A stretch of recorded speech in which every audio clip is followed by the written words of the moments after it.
주부와 가사 노동을 주제로 유리 점묘화를 하고 있는 강나래라고 합니다.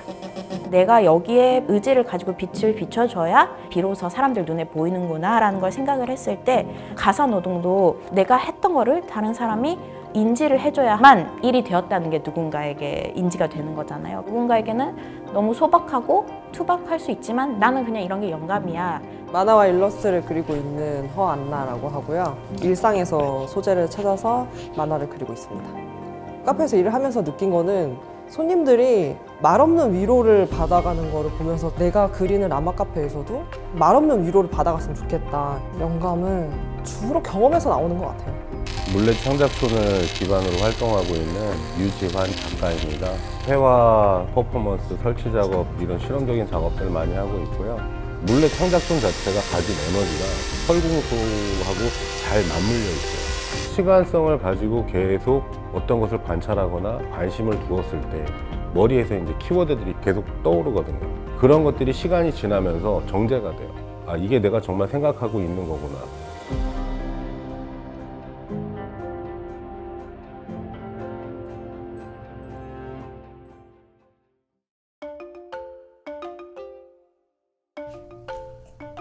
남편이 유학을 가게 되면서 저도 하던 거를 접고 같이 동행을 하게 됐는데 저는 자연스럽게 전업주부처럼 지내게 됐는데요.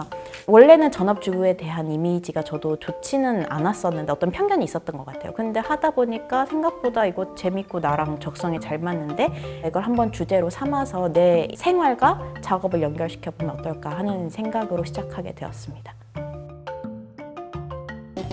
점을 찍으면서 보니까 점들로 면을 메꿔 나가야 하는 게 굉장히 반복적이고 노동집약적이라고 생각을 했거든요. 이렇게 반복적으로 나는 뭔가를 조금씩 채워나가는 걸 굉장히 좋아하는구나 라는 걸 느꼈어요. 다른 노동에도 그런 점들이 있겠지만 가사 노동은 특히나 매일매일 해야 되는 일이고 매일 똑같은 거를 반복해야 하고 그리고 끝나지 않는 노동이잖아요. 여기서 굉장히 통하는 부분이 있다라고 생각을 하게 됐습니다.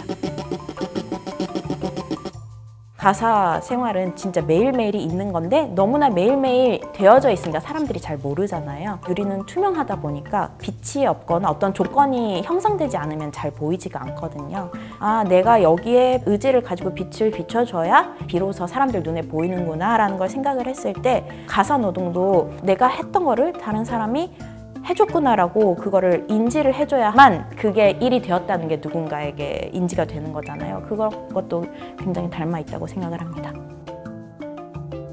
작가라는 사람들은 굉장히 자신의 어떤 숭고한 가치나 철학 같은 게 있어야 하지 않을까라는 것이 저한테 굉장히 큰 압박감이었거든요. 근데 저는 그런 사람이 아니거든요.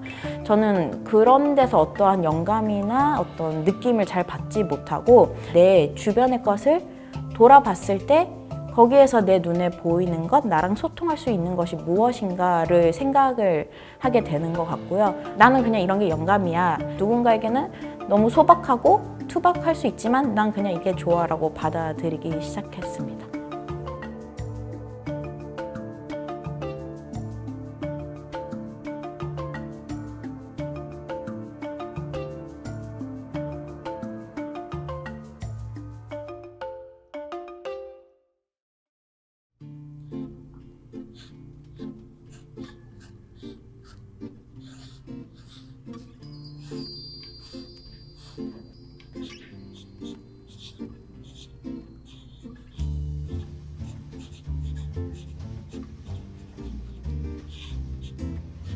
직장 생활을 했다가 중간에 그만두고 다시 또 직장에 들어가고 그림을 점점 잊어가고 직장 생활에만 계속 안주하려고 하는 제 모습을 발견해가지고 그 생활에서 벗어나고 싶을 때 인도 여행을 떠난 적이 있어요.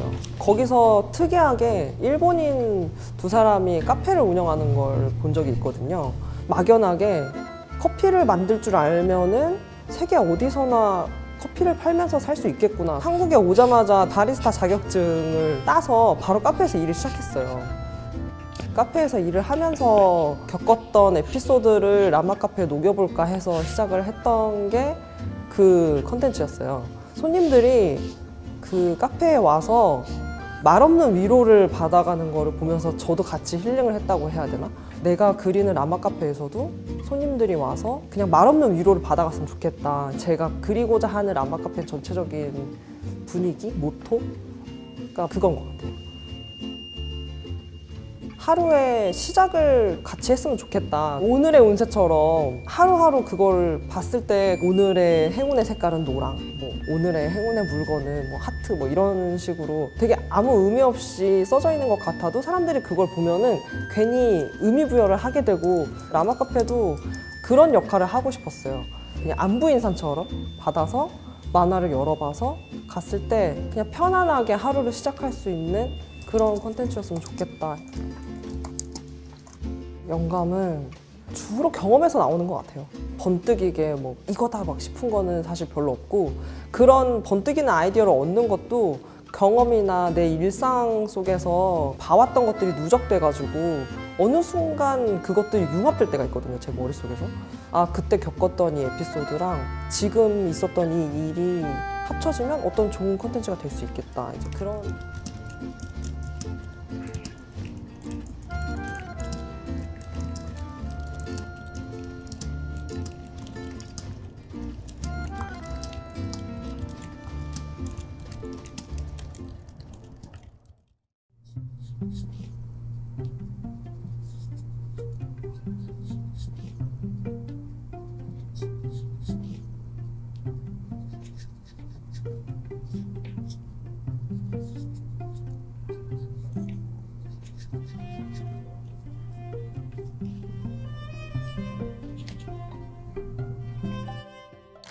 말이라는 형상을 통해서 현대인의 어떤 아픔, 상처, 삶, 뭐 이런 것들을 표현하기 시작을 했죠. 말의 귀를 자른다거나 말의 다리가 부러져 있다거나 그런 형상들이 주는 느낌이 생각을 유도하더라고요. 왜 귀가 없을까? 제대로나 들리기나 할까? 또 우리는 제대로 들을 수나 있는 사람들인 걸까? 그러니까 이런 생각의 단계를 밟아 나갈 수 있도록 유도하는 장치이기도 해요. 제 작품을 보면서 자기 생각 안으로 쭉 끌려 들어가는 그런 관문이길 원하거든요. 현대사회는 완전히 믹싱이 되어 있는 사회이기 때문에 예술도 마찬가지거든요. 서양화를 했다고 해서 평생 서양화만 해야지라고 옛날 고우 시절처럼 그렇게 산다는 것이 과연 옳은 작가의 모습인가? 전쟁 반대를 이야기할 때는 퍼포먼스가 훨씬 더 임팩트가 있어. 메시지를 던지기 위해서는 텍스팅이 중요해. 그런 것들은 그때그때 선택할 수 있는 내 지식만큼 제가 차용해서 쓰는 거죠. 물레창작촌의 작업실을 만들면서 들어온 건 딱 1년 됐어요. 철공소 거리 중앙에 그 작업실이 위치하고 있고, 계속 거길 왔다 갔다 하면서 그 상공인들하고 또 친해지기도 하고, 물레창작촌 자체가 가진 에너지가 사실은 철공소하고 잘 맞물려 있어요. 무엇이든지 할 수 있는 공간이구나. 철을 제 작업 오브제로 사용하는 데 또 연구를 하기 시작했거든요. 영감이라는 거는 한순간에 오는 건 절대 아니라고 저는 생각해요. 시간성을 가지고 계속 어떤 것을 관찰하거나 어떤 데 관심을 두었을 때 머리에서 이제 키워드들이 계속 떠오르거든요. 그런 것들이 시간이 지나면서 정제가 돼요. 그 중에 키워드를 뽑아서 저는 작업의 소재로 삼을 때도 있고, 단어가 하나 도출이 되는 거죠. 아, 이게 내가 정말 생각하고 있는 거구나.